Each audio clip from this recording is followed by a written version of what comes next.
Hi, and welcome to Building Solid Foundations. I'm your host, Steve Matley. We are talking today with Bill Gross. Bill Gross has been on our show before, and I've been on his show, which is fantastic. Bill is a real estate broker who specializes in probate. He is an expert, especially in the Los Angeles area, with deep roots in real estate investing, real estate networking, brokerage. He knows a lot about laws, rules, and he's all over the current events and headlines related to real estate, both positively and in calling them out sometimes. Um, Before we get into it with Bill, I want to remind you, if you miss us here on KCAA 1050 AM all over Southern California, don't forget to catch us on the Building Solid Foundations channel. We are on the Android app, we are on Roku, we are on Amazon Fire.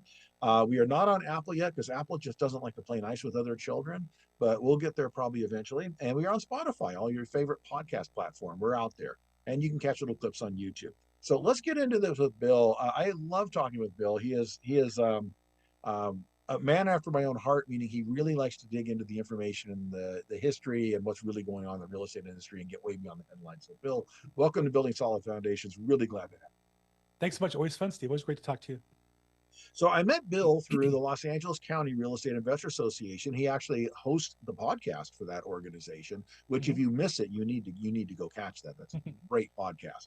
And he puts out his weekly newsletter as well, which is great information. I met him through there, and we ended up talking on his program, and then we talked on my program before, and reconnected when I was up there about a month or so ago, and said we need to get back into each other's programs again. Bill, um, tell us a little bit of background on how you ended up here, where you are. Why probate? Why real estate? How did I end up here?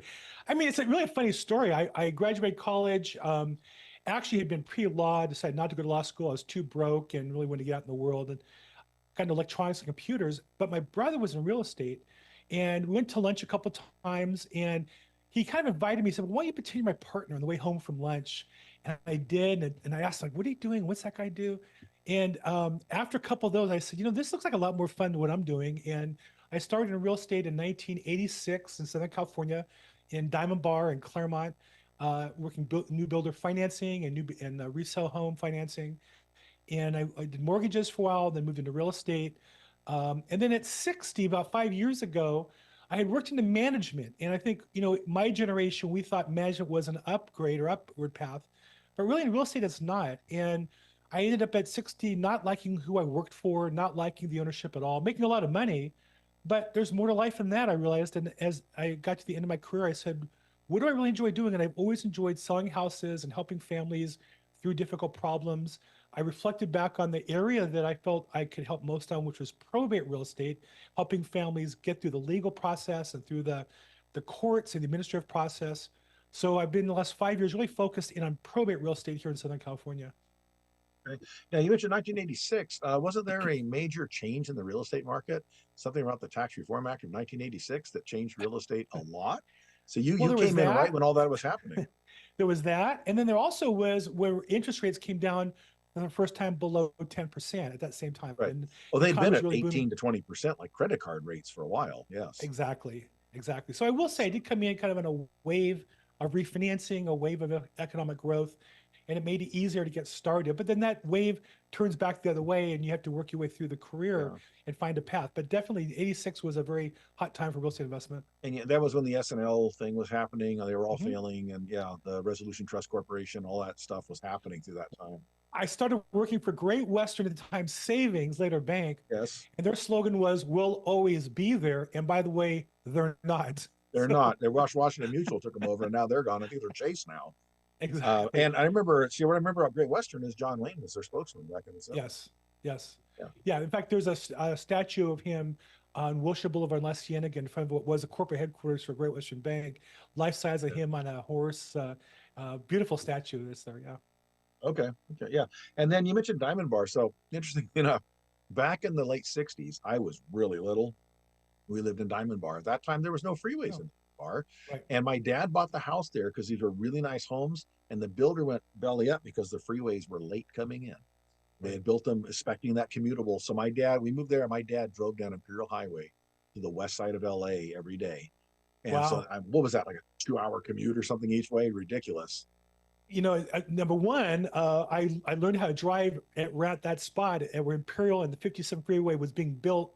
Coming north, we would race down to Anaheim and turn around, and come back on the freeway. It was amazing opportunity. And then Imperial, I used to drive Imperial that road all the way to El Segundo. I used to work at Hughes Right. Aircraft Company by the airport, so I know that road pretty well. Yeah, my dad was in the aerospace business, so he worked on the west Yeah, side over there. yeah. Yeah.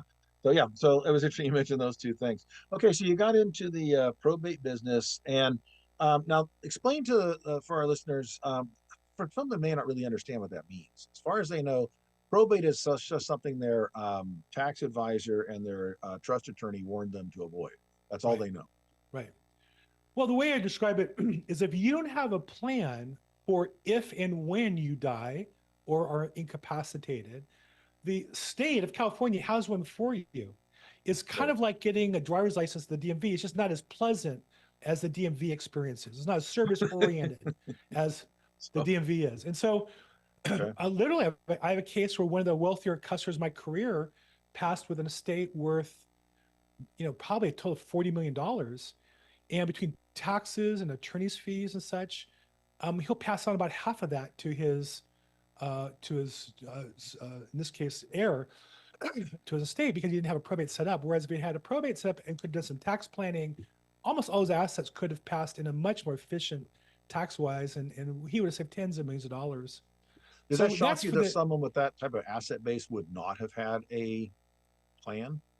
it's there's two. There's also the people who are very modest, have one house and say, well, I don't need it, and when they pass, then the siblings fight over it.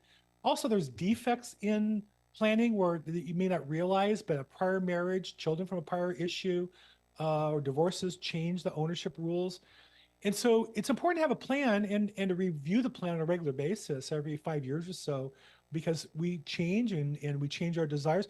Cases where, somebody passes and they didn't want one of their children to have any other assets, but they didn't write the will properly. So that child gets a third or half the assets. So it's more common. It's not even just not having a plan, it's also not updating it and not executing it properly. Interesting. Now, so you're in the real estate side. So how does that benefit you? Where is the real estate investment opportunity improvement? So about 80% of the assets in a probate are real estate. And so the common case is, a fairly modest family passes and the only asset they have is a house. Now, a house, that you might have bought, after World War II or 1960 in Diamond Bar for $10,000 today is going to sell for $800,000. Oh yeah. So all of a sudden, there's a lot of money involved. You have two or three siblings. Well, who decides how that gets spent and who, and when? And oftentimes, one of them's living in the property and the other two just want to sell and get the cash out.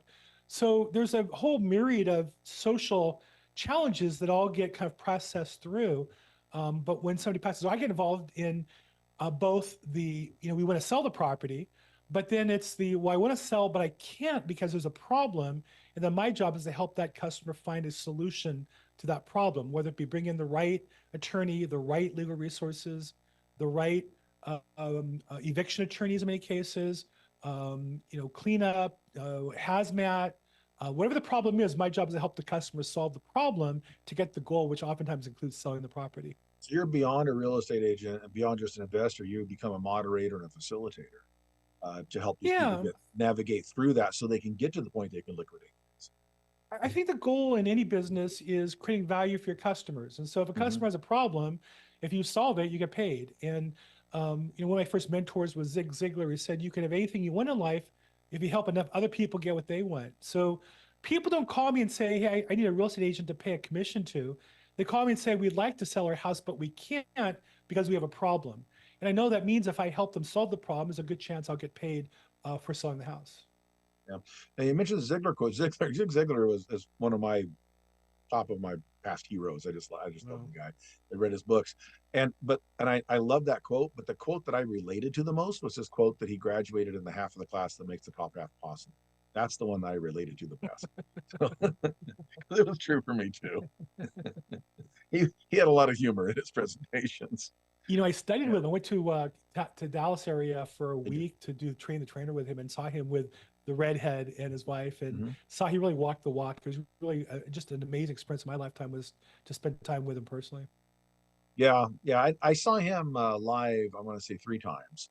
One time, my mom took me one time. I think because I was at that time probably about 19, right out of high school, and I think she felt I needed a little bit of attitude input as a teenager. Me And so she too. took me along and said, I read this guy's book. I think he's good. I don't want to drive to LA by myself. We lived in Ventura. I need, why don't you come with me? Right.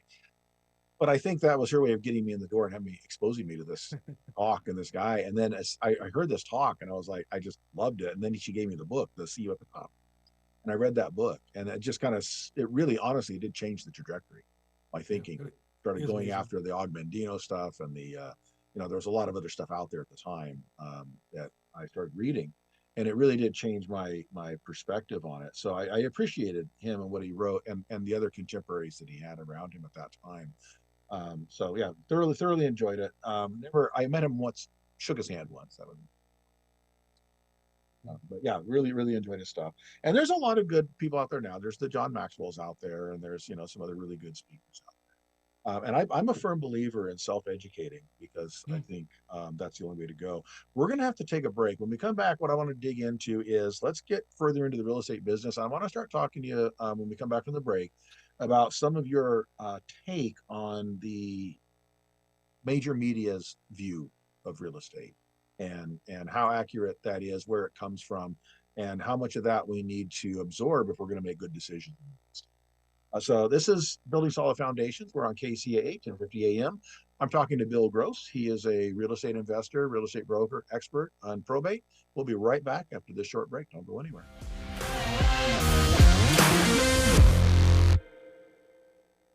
Tired of qualifying your leads and not getting the right clients for you? Join the finest women in real estate and learn how to attract the best clients and increase your referral network.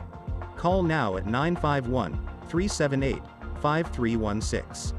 951 378 5316 and become one of the finest women in real estate.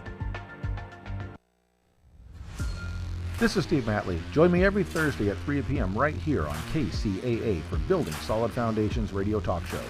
I spent decades as a professional construction manager, business owner, real estate developer, and a college educator, and I enjoy learning new things from other people. We talk a lot about real estate business and finance, but we cover a diverse range of other topics as well. Some of the topics we've discussed in the past few months include real estate investing, leadership, higher education, ADUs, marketing using technology, multifamily rental properties, business strategy, entrepreneurship. You never know who may show up or what they may talk about. So join us right here on KCAA for Building Solid Foundations Radio. Hey guys, it's Damon, Mr. Foxy, Damon Hart, and I'm here with the real men of real estate. And I just want to say, hey, come and watch us this Sunday, 1 p.m. live, every Sunday. Okay, we're going to be on KCAA Radio, 1050 AM, 106.5 FM. If you got a minute, just tune in. We can't wait to have you here. I'm going to be there. If you can't make it on there, we're going to be at Roku TV, Amazon Fire TV, or Android app on Building Solid Foundations channel. So tune in. You know what you got to do in the meantime. Keep it foxy. Fire Up Connect is the most innovative business networking group, supporting and collaborating with a dozen of small businesses that are interested in building and establishing strong business connections, hosting educational live seminars while carrying out business and community-driven projects, as well as marketing programs as a part of its membership program. Fire Up Connect also offers virtual assistance with a wide range of services including inbound customer support, chat support, appointment setting and email management, graphic designing, video editing, web design and development, social media marketing, e-commerce solution, content writing and much more. For more information, head on over to www.fireupconnect.com. Fire Up Connect, helping success stories unfold every day.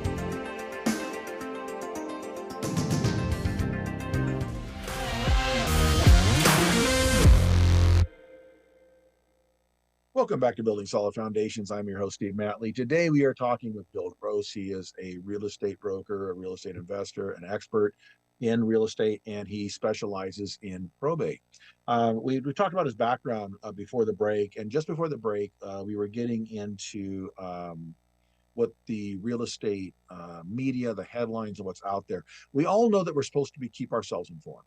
We're supposed to know what's going on. We're supposed to stay current. And most of us naturally then would turn to CNBC, CNN, NBC, ABC, all those different sources. We're going to look to the experts, Zillow and Redfin, and those companies that are out there, Compass. Bill, you do a lot of that research. I know you dig in deep on these things, and then you have your own takes on these because you don't just take the headlines at face value.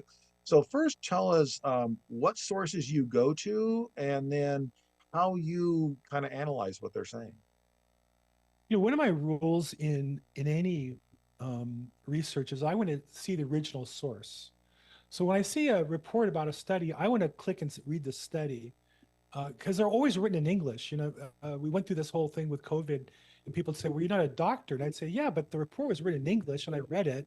It's not complicated. It's written in a language that I speak." And so in news, I like to see when people say so and so said something. I like to see the so and so saying that thing rather than taking somebody else's word for it. Yeah. I think that there's one change in our life in the news. News went from trusted sources and resources to, for the most part, just mind candy and worthless. In that they have an agenda. They're entertainment. They're not sources of good information to make good decisions for your life. And so nothing wrong with entertainment. Just know that's what it is, and then understand it and take it in as entertainment, not as authoritative. And so, where do I find? I do like to scan what other people are looking at. So I look at Google News for this is the news people are seeing. I like X as a platform where I think most media lives and operates and fights the battle of ideas. And then I like to listen to podcasts of different thought leaders on either side of an issue to hear them in their own words of what they're saying. And so in real estate, unfortunately, we have these big companies that advertise on news, Zillow, Redfin. And so the news sources all treat them like they're gods because they're big customers. Well, they are the CNBC gods. and to them. The sponsor is the god of the Right. program. That's exactly what entertainment companies do. They sell airtime. Right. So when you watch on CNBC and they interview the chairman of Redfin about the effect of a lawsuit, well, he's just promoting his company and they're treating him in a way that helps him promote his business. It may or may not have anything to do with helping you as a consumer, as a buyer or seller. And so I it's think kind of an incestuous relationship there. Very. Yeah. We say that about political news. We all, whether you are for Trump or hate him, or for Biden or hate him, everybody agrees the news is a disaster on both sides. It's Absolutely. even worse when it comes to real estate because it's more blatant. In political news, they're supposed to pretend as though they're impartial. In business news, there's no need to pretend. They're all just corporate organizations. They don't state it as partial. They just state everything as a fact. Correct. As a fact with no basis, and you're just supposed to accept it at face value because they were the experts. Correct. And it's the stating of the words that frames the debate. I'll give you one example.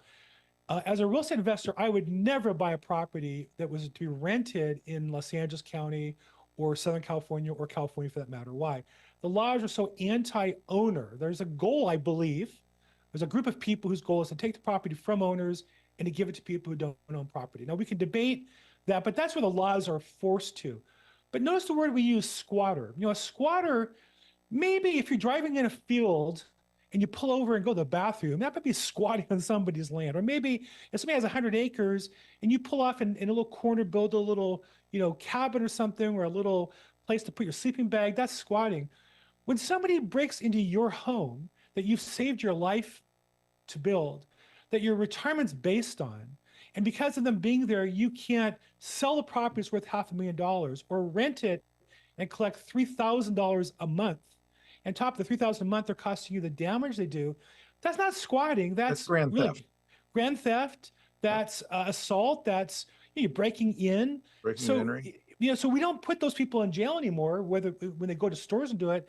So we call them squatters at a house. And to me, it's just so offensive to treat people who are destroying people's lives so poorly. And so, but the news will call them squatters. Now, I on my podcast this week, I highlighted a guy who is a squatter hunter.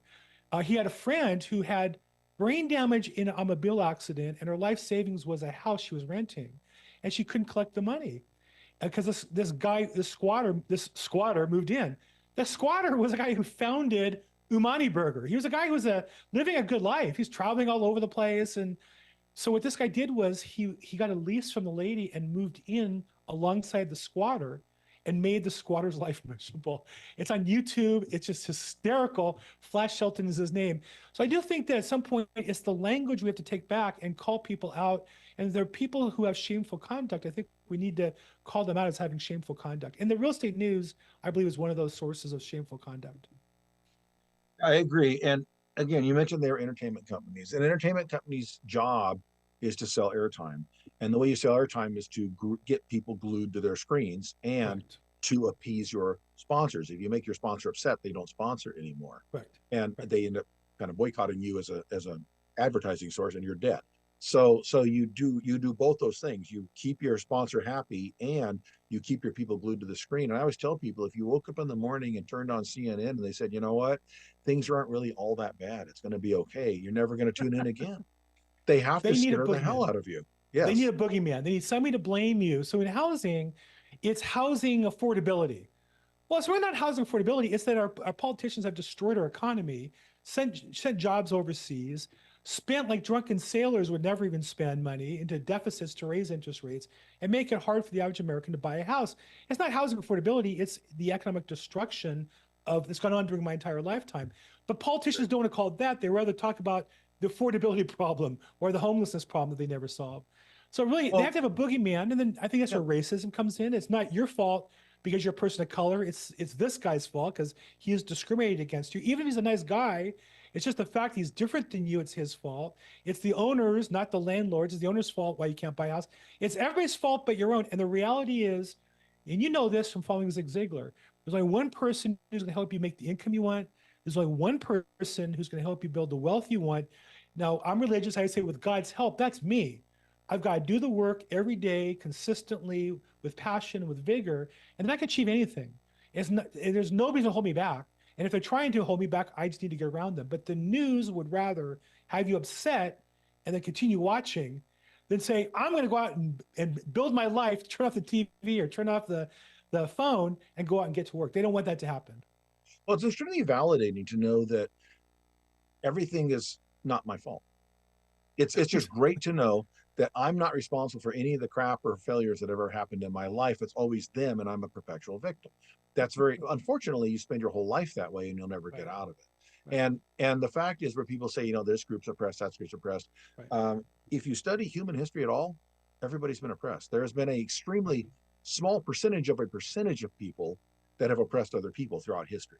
The nobility, the dictators, the despotic military ruler, whoever. That's a very small group, and life has really sucked for the masses across every society, every culture, and every continent on this planet for the history of mankind. And today is as good as it's ever been, if we really look at it. And so you can point fingers and say, I'm a victim because this, but it's not true. And I talk to my students at the school and I tell them, okay, when you talk about the rich people need to do more, if we just got the rich people pony up, how many of you here own a car? How many of you are going to college? Every one of you, because you're here in the classroom, right? How many of you had food to eat last night and you know where your next meal is coming from? How many of you have clean, fresh clothes and backup clothes to wear? How many of you have clean, drinkable water? When you add it all up, I say, you realize you are in the top 2% of the wealthiest people on the planet. So you're it. You're the people that need to produce. It's not someone else. I think it really, and it has to be you individually. You have the ability. It's fascinating to me. Two things I always point out to my wife. We live about a block from Pico Boulevard, a major thoroughfare, where there's a bunch of employees that work at two big dry cleaning facilities, and they'll park in front of our house and they come back to and from work. Almost all of them have fancier cars than me. Now my car's paid off, and to be honest, when we go someplace nice, I take an Uber. My wife and I went to a fundraiser last week. We took an upgraded Uber because I don't spend the money on the car. It's much cheaper. It's a $50 ride versus a $600 a month car payment. Yeah. But the number of people with $500 or $600 car payments who work at hourly jobs is staggering to me. Then we have a housekeeper, right? She comes and she cleans the bathrooms and makes the beds and that kind of stuff. She comes with a Starbucks drink that costs about $8. I make my coffee at the house every day. Now I could buy Starbucks. I could afford a lot of things that she can't. But the problem is that she believes she's poor and that's her luxury. That's okay if that's how you want to live. But if you want to get ahead, you save money, you work hard, you put the money towards something, and you create wealth that way. And You that's sacrifice. where the Rich Dad Poor Dad, I think, book was so clear that Yes. it starts with your mindset. And once you commit to the process, you can do anything you want in life if you put yourself to the work. Absolutely. And that's the old what's the old saying? The rich are rich because they live like they're poor, and the poor are poor because they live like they're rich. Right. And when I notice the people that are poor and oppressed and they have to go break into the retail stores to even the things, they're not stealing diapers and formula, they're not stealing baby food, they're not stealing pharmaceuticals. What are they stealing? Louis Vuitton, Prada, Air Jordans. Right, that's what they're going after. And you realize, okay, so there's a priority thing there, because they're not really starving, and they'd be breaking into the grocery store stealing. We're going to Yeah, have to take a short break. And when we come back, we're going to pick up our conversation on the end and continue talking with Bill Gross. Bill Gross is a real estate broker, real estate investor, and an expert in real estate probate, having to do with real estate. We will be right back after this. If you want to contact Bill or get to know where he is, he has probateweekly.com. That's his website, probateweekly.com. Great information in there. And linktree.billgross, linktree.billgross. You can find his stuff there as well. We'll be right back after this short.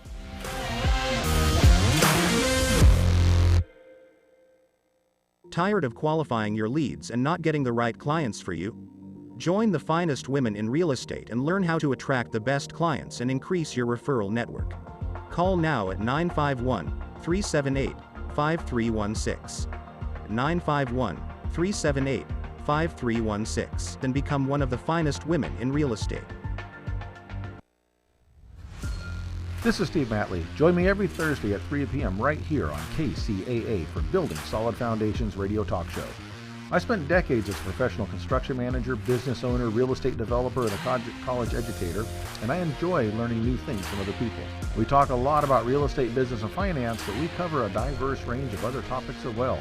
Some of the topics we've discussed in the past few months include real estate investing, leadership, higher education, ADUs, marketing using technology, multifamily rental property, business strategy, entrepreneurship.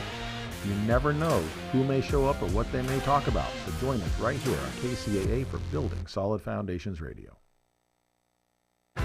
Hey guys, it's Damon, Mr. Foxy, Damon Hart, and I'm here with the real men of real estate. And I just want to say, hey, come and watch us this Sunday, 1 p.m. live, every Sunday. Okay, we're going to be on KCAA Radio, 1050 AM, 106.5 FM. If you got a minute, just tune in. We can't wait to have you here. I'm going to be there. If you can't make it on there, we're going to be at Roku TV, Amazon Fire TV, or Android app on Building Solid Foundations channel. So tune in. You know what you got to do in the meantime. Keep it foxy. Fire Up Connect is the most innovative business networking group, supporting and collaborating with a dozen of small businesses that are interested in building and establishing strong business connections, hosting educational live seminars while carrying out business and community-driven projects, as well as marketing programs as a part of its membership program. Fire Up Connect also offers virtual assistance with a wide range of services including inbound customer support, chat support, appointment setting and email management, graphic designing, video editing, web design and development, social media marketing, e-commerce solution, content writing and much more. For more information, head on over to www.fireupconnect.com. Fire Up Connect, helping success stories unfold every day.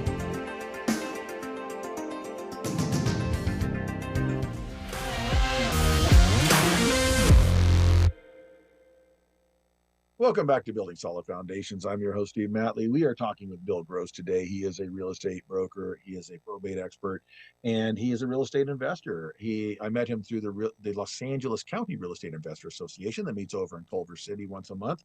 I would check them out if you're interested in real estate at all. It's a great organization. There are a lot of good real estate investor associations out there. Google them, check them out, go to Meetup. You'll find a lot of them. But LA County REIA is a really good sized organization with great people that are doing it. There's newbies in there, but there's a lot of people doing this and have a lot of seasoned experience. So I always tell people, if you want to catch a cold, hang around people that got a cold. If you want to catch real estate investment savvy, hang around with people that have real estate investment savvy. So when we left off, we were kind of talking about the news. We're talking about a little bit about some of the policy things. You mentioned something about the affordability stuff. So, I work in the lands, and one of the affordability issues, because when I first day of economics class in junior college, they taught me about supply and demand, right? And so we have a supply problem here. A supply problem means we're not building new homes, number one. Number two, we have people that are, we have a much higher rental rate now compared to ownership rate than we used to. So those are no longer available to sell to people who want to buy homes because they're being used as rentals. Okay. We have the short-term rentals that people are making money on, which is fine. That takes some out of the market. But the biggest thing to me is there's no replacement homes. There's no new homes. Right. When you look at why, there's a reason my company no longer will do California. I live here, but I won't do the work here anymore. Every agency from state, county, city, all the way down has set up mechanisms to almost prevent new housing from being built. Now they like ADUs in the backyard, but how many families can live in a 700 square foot tiny home? Not very likely. So I find that being a biggest issue. And one thing I've discovered is affordability is a big issue with the politicians, housing affordability. But the other issue is climate change initiatives. And to me, you cannot be a fan of both concurrently. They are opposite agendas.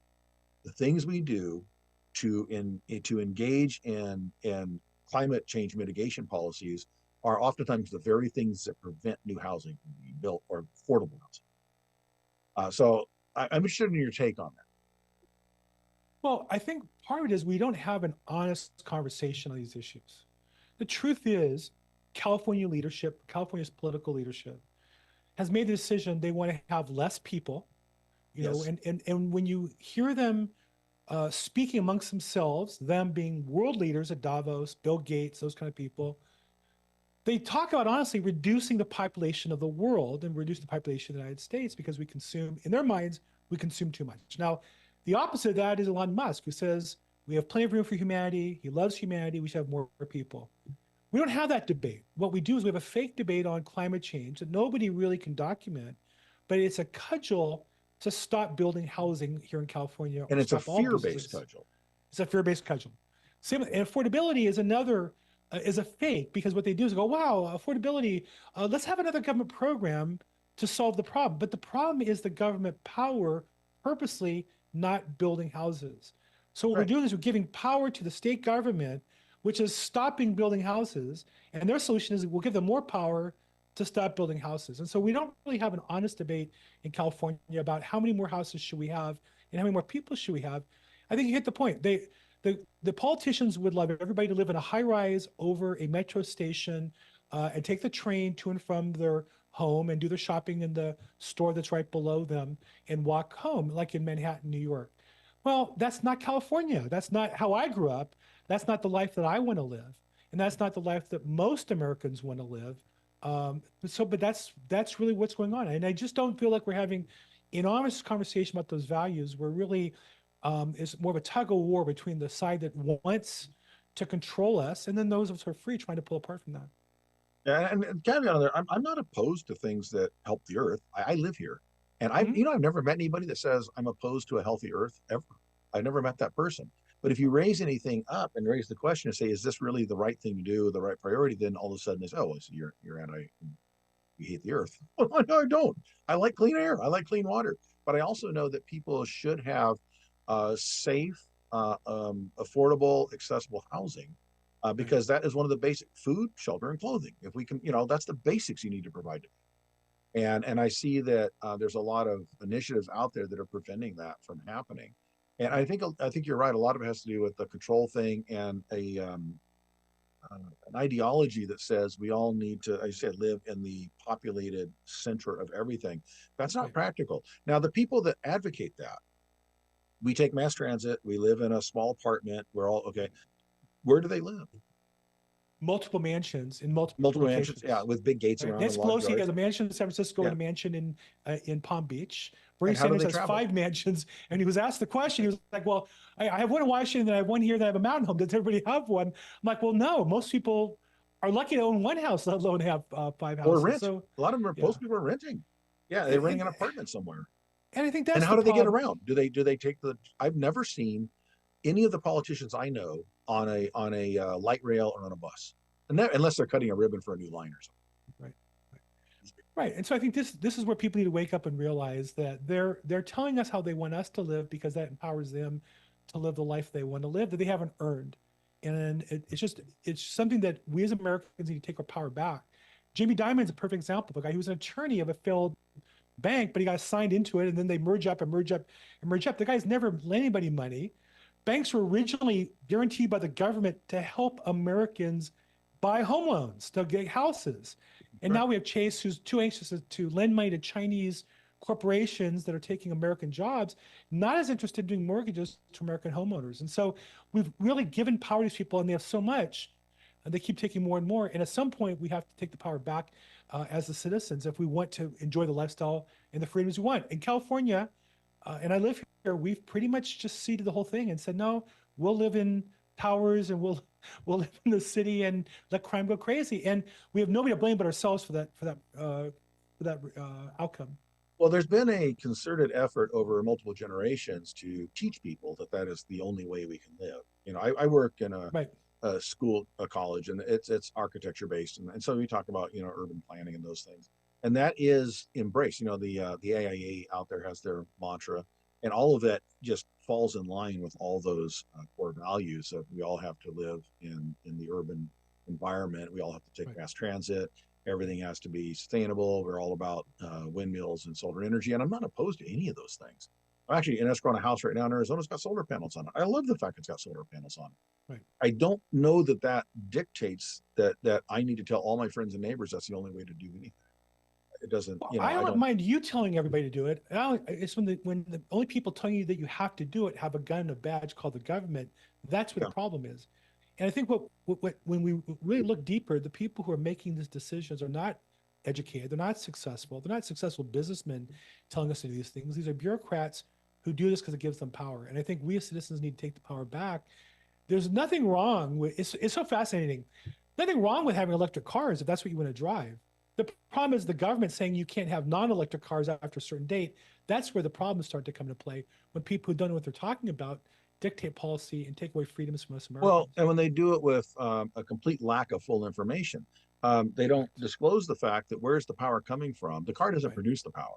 Where does the power come from? Mostly from fossil fuels. So they don't run. We also learned that in the last the weather we had, that cars don't charge when it gets too cold. You're not going anywhere. Are you going to walk and take mass transit when it's too cold to go outside? That's when you really need your car. But you can't do it. So they don't have those conversations. They don't acknowledge that there is a place for electric cars. I think if you are commuting back and forth every day on a fairly long commute, I think an electric car is a great way to go. If you can drive it, charge it while you're at work, drive it home, charge it while you're at home, that's a great way to go. I think they also miss that when they're shoving everybody in the apartment buildings, a lot of them don't have charging abilities at those apartment buildings. They weren't built that way. And it's a huge infrastructure thing to try and upgrade everybody's apartment and condo building to have electric cars in the garage. And I think all this ties into why real estate is such a great opportunity for business, in that increasingly companies are having a hard, just like we citizens are having our lives squeezed in, so are companies.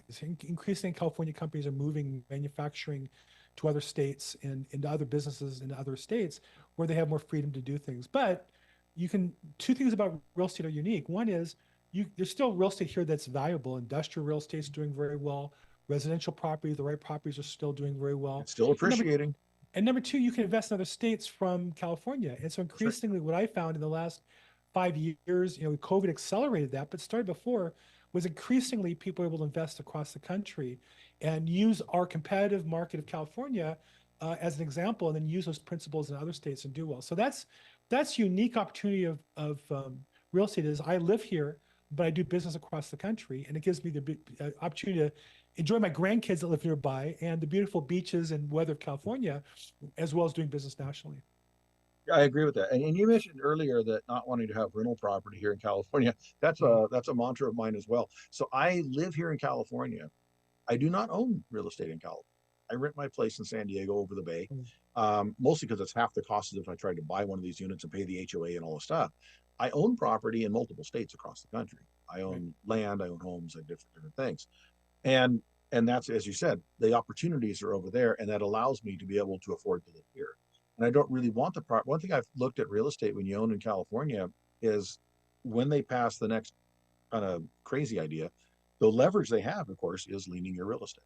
That's always the leverage they have. It's inevitable. I think you're right. You Yeah. know, it's funny you say this. I also invest out of state in real estate, and I'm in escrow for a fix and flip here in LA. And I've told myself all along I would never do that, but the margin was just so fat. I couldn't. I could pass on it, or I could flip it over to somebody else right away. It's just too good, and I'm not going to. But I think you're right. That the challenge of California is that the business is different here, and yet I know people who do well because that's all they do. They know the eviction laws, they know the city planning procedures. They can work on lower margins and made that work for them. So that's not me today. There's a lot of but money to be made in California real estate. So I don't want anybody a lot. out there listening to get this wrong. California real estate is still extremely lucrative, and it will continue to appreciate. Just find your niche and work it really Yes. well. And I think that's the thing I find is my brother-in-law is president of a large REIT of industrial properties. That's all he does is industrial properties. I have other clients who work in other niches, multifamily rentals in the South Bay, but they know the South Bay and they know that product. So definitely it's a very competitive market. You have to know the niche really well. But again, for me, the nice thing is I can do business now with technology across the country. So We're going to take another short break. When we come back, we'll wrap up this with our last segment with Bill Gross. Bill Gross, you can contact him at probateweekly.com. Go to linktree.billgross. He is a real estate expert, real estate investor, probate expert, and we'll be right back after this short.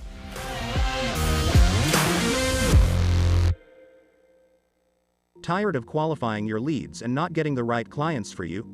Join the finest women in real estate and learn how to attract the best clients and increase your referral network. Call now at 951-378-5316. 951-378-5316 and become one of the finest women in real estate. This is Steve Matley. Join me every Thursday at 3 p.m. right here on KCAA for Building Solid Foundations radio talk show. I spent decades as a professional construction manager, business owner, real estate developer, and a college educator, and I enjoy learning new things from other people. We talk a lot about real estate, business, and finance, but we cover a diverse range of other topics as well. Some of the topics we've discussed in the past few months include real estate investing, leadership, higher education, ADUs, marketing using technology, multifamily rental properties, business strategy, entrepreneurship. You never know who may show up or what they may talk about. So join us right here on KCAA for Building Solid Foundations Radio. Hey guys, it's Damon, Mr. Foxy, Damon Hart, and I'm here with the real men of real estate. And I just want to say, hey, come and watch us this Sunday, 1 p.m. live, every Sunday. Okay, we're going to be on KCAA Radio, 1050 AM, 106.5 FM. If you got a minute, just tune in. We can't wait to have you here. I'm going to be there. If you can't make it on there, we're going to be at Roku TV, Amazon Fire TV, or Android app on Building Solid Foundations channel. So tune in. But you know what you got to do in the meantime. Keep it foxy. Fire Up Connect is the most innovative business networking group, supporting and collaborating with a dozen of small businesses that are interested in building and establishing strong business connections, hosting educational live seminars while carrying out business and community-driven projects, as well as marketing programs as a part of its membership program.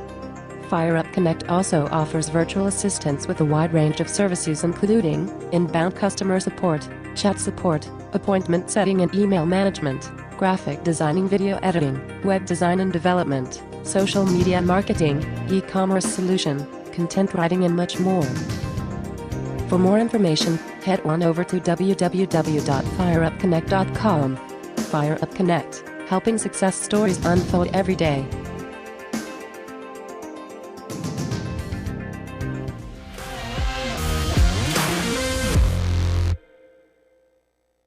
Welcome back to Building Solid Foundations. I'm your host, Steve Matley. We are on KCAA 1050 AM all over Southern California.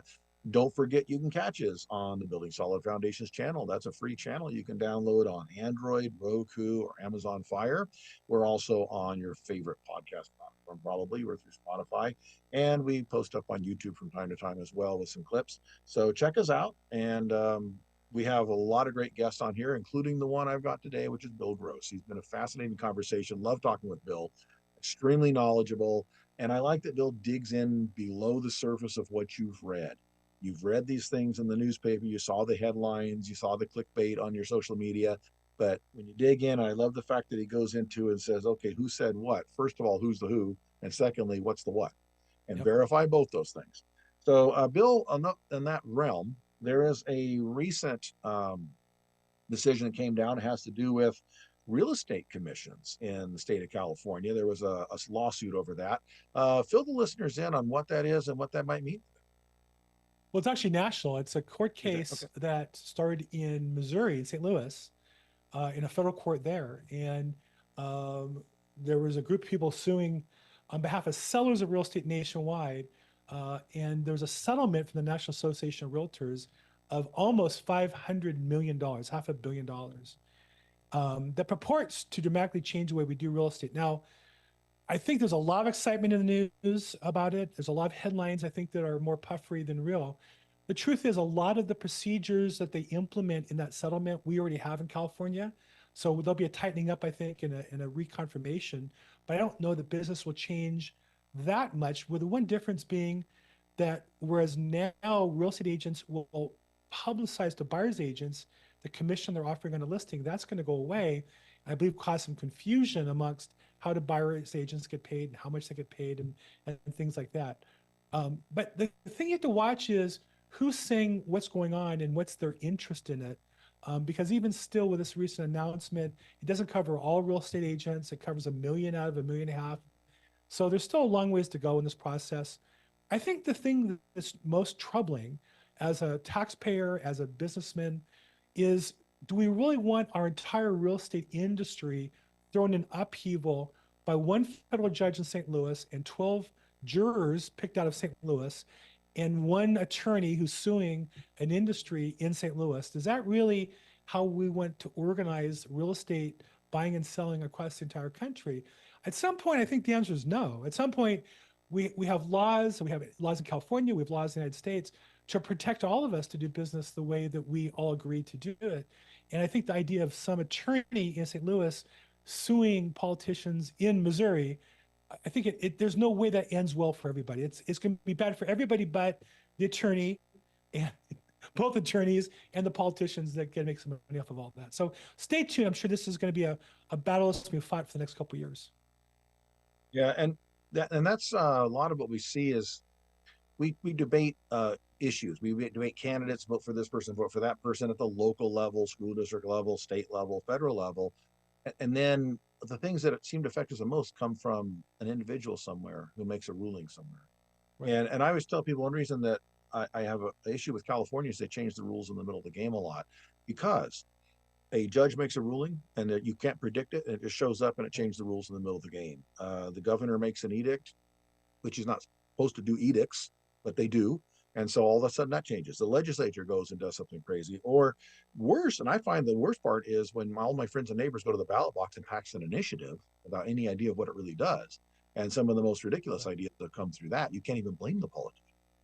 That's just the voters directly. And I think all those things combined, I mean, it's how do you play the game? When we started playing hockey and ended up with volleyball and then found ourselves in Australian rules football. Right. Yeah, I mean, I think I read an article where at the end of the fiscal year, Governor Newsom signed 60 laws relating to real estate the last week of the fiscal year. 60 different laws, probably each a couple hundred pages. There's no way you read any of it. And yet each of those laws has buried in it different changes, different rules, different guidelines. And I think at some point we need to rein in the power of the government. Otherwise, we're just choking on paperwork and regulations. And every day you see businesses that are leaving here for that reason, and the rest of us here are left with more challenging circumstances. And I think that I do see increasingly people getting fed up with it and starting to push back. But it's going to require all of us to say, no, we don't want to give all our power to Sacramento. We want to, run our businesses, build our equity, build our own, financial fortunes, and teach our kids the way we want to. We don't need all that much help. Yep. I remember a quote from one of Ayn Rand's books that I read that said, one of the characters says, "What's the use in passing laws if the right people don't break them?" So, So you pass a law because you're after a certain group or type of person, but Exactly. it affects everybody. Right. And is it that they pass so many laws that everybody every day is going to break a law and have no idea that they did it? I've been in real estate since 1986. There is not one law that's been passed that's helped make it better for people to afford to buy a house for their family. The best law is not spending any money, which allows us to keep more of our own money so we can save it and then use that money to buy a house or improve the house we live in. So at the end of the day, we have to stop looking to government for the solution. And that's the beauty of real estate. And that was the message from Zig Ziglar, to go back to the beginning of our conversation, was at the end of the day, we got to take responsibility for our own lives and not turn to the laws and turn to politicians in Washington and Sacramento to solve these problems, but we need to work hard and save money and invest on our own. And that's the opportunity that real estate uniquely, I think, offers everybody a chance to build their own nest egg through with the favorable tax laws for real estate and the opportunities that exist for real estate. And the thing, a lot of laws are very well intentioned, but when you pass additional laws, you give attorneys reasons to go after you. Now they have something they can point to and say, look, Yep. and as I don't look at attorneys as the ultimate enemy to everything, but some are, most aren't. But they have to generate business, and every attorney that kind of, I guess, is unscrupulous means they have an unscrupulous clients, and that's just what it is. And so why create additional power for that? So on a positive note, though, overall, despite what you're reading in the headlines, I think real estate is still very strong. And I firmly believe that if you read all the headlines from the last 4 or 5 years, you will consistently see there's a downturn coming. This year is going to be the year we see the drop, but the whole bubble is going to burst. And it hasn't yet. And what does that tell you? It tells you that things are still moving along just fine. Stop panicking. Stop being afraid. We're not going in the dumper. Well, I don't know if we are or not, but I will say this: whether going the dump or not, the big we, there's always opportunity. And I would say That's this: right. there's never been a better opportunity in my career than right now. There's more cash available, looking for deals, and because of the challenges people are feeling, there's opportunities to buy and make money in a way that there's never been in my career. Absolutely. There's more flexibility, more technology, more information available. So for me, I mean, I worked really hard. I thought I'd be retiring by now, to be honest, but business is too good and I'm enjoying it too much. And it's because this is the greatest opportunity of my career right now. And I think that's for anybody who's paying attention. But here's the thing: you got to work hard, you got to learn, you got to get around the right people. Yes. Educate yourself. The number one mitigating factor to fear in real estate investing is knowledge. Get around people that know what they're doing. And if you don't know everything, partner with some people. Yep. We got to wrap it up, Bill. Thank you for being on the show. This is Building Solid Foundations. Bill Gross has been my guest, real estate broker, probate real estate expert. Go to probateweekly.com, go to linktree.billgross, check him out. This is Building Solid Foundations on KCAA 1050 AM all over Southern California. I'm your host, Steve Matley. And until next week, go do something different.